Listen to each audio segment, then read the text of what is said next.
ഇന്ന് 4 മണിയായപ്പോൾ ഭയങ്കര വിശപ്പ് കേട്ടോ. അപ്പോൾ ഇവിടെ കുറച്ച് വെജിറ്റബിൾസ് ഒക്കെ ഇരിപ്പുണ്ടായിരുന്നു. അപ്പോൾ ഞാൻ വെച്ചു വെജിറ്റബിൾസ് എല്ലാം കൂടെ വെച്ചിട്ട് ഒരു വട പോലെ ഉണ്ടാക്കാമെന്ന്. അപ്പോൾ വെജിറ്റബിളും മുട്ടയും കൂടെ ചേർത്താട്ടോ ഞാൻ വട ഉണ്ടാക്കുന്നത്. അതുകൊണ്ട് തന്നെ ഇതിൻ്റെ പേര് വെജിറ്റബിൾ എഗ് വട എന്നാക്കി. ഞാനിവിടെ ക്യാരറ്റ്, ക്യാബേജ്, ബ്രൊക്കോളി, പിന്നെ കുറച്ച് സവാള, ഇഞ്ചി, വെളുത്തുള്ളി, അല്ലിയില, കറിവേപ്പില എടുത്തിട്ടുണ്ട്. പിന്നെ ഒരു മുട്ട പൊട്ടിച്ച് വെച്ചിട്ടുണ്ട്.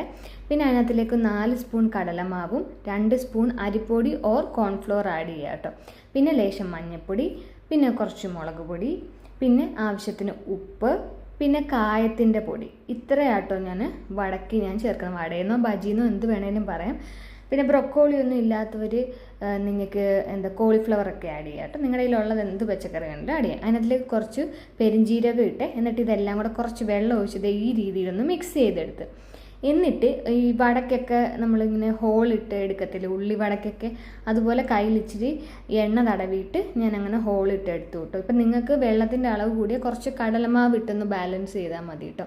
അപ്പം ഞാനിവിടെ കുറച്ച് ക്യാരറ്റും അതുപോലെ തന്നെ ക്യാബേജും ബ്രൊക്കോളിയും സവാളയും അങ്ങനെയൊക്കെ കുറച്ച് വെജിറ്റബിൾസ് ആട്ടോ എടുത്തിട്ടുള്ളത്. ഇതൊക്കെ നല്ല പൊടിയായിട്ട് അരിഞ്ഞെടുക്കണം. പിന്നെ മുട്ട ഞാൻ കുറച്ച് വെജിറ്റബിൾസ് എടുത്തിട്ടുണ്ടെങ്കിൽ ഞാൻ ഒരു മുട്ട ആഡ് ചെയ്യുന്നുണ്ട്. നിങ്ങൾക്ക് മുട്ടയുടെ ഫ്ലേവർ കൂടുതൽ വേണം അല്ലെങ്കിൽ കുറച്ചുകൂടെ വെജിറ്റബിൾസ് ഉണ്ടെങ്കിൽ മുട്ട 1 or 2 ആഡ് ചെയ്യും. ഞാൻ ഒരു മുട്ട ആഡ് ചെയ്തിട്ടുണ്ട്. അപ്പം നന്നായിട്ട് വെളിച്ചെണ്ണ ചൂടായപ്പോൾ നമ്മൾ ഈ വടയെല്ലാം കൂടി ഇട്ട് റെഡിയാക്കി ലോ ടു മീഡിയം ഫ്ലെയിമിൽ വെച്ചാൽ മതി കേട്ടോ. ഒരുപാട് ഹൈ ഫ്ലെയിമിൽ വെച്ചാൽ ഉള്ളു വേവില്ല കേട്ടോ. അങ്ങനെ വടയാക്കി എടുത്ത് അടിപൊളിയാട്ടോ. ഒന്ന് ട്രൈ ചെയ്ത് നോക്കണേ.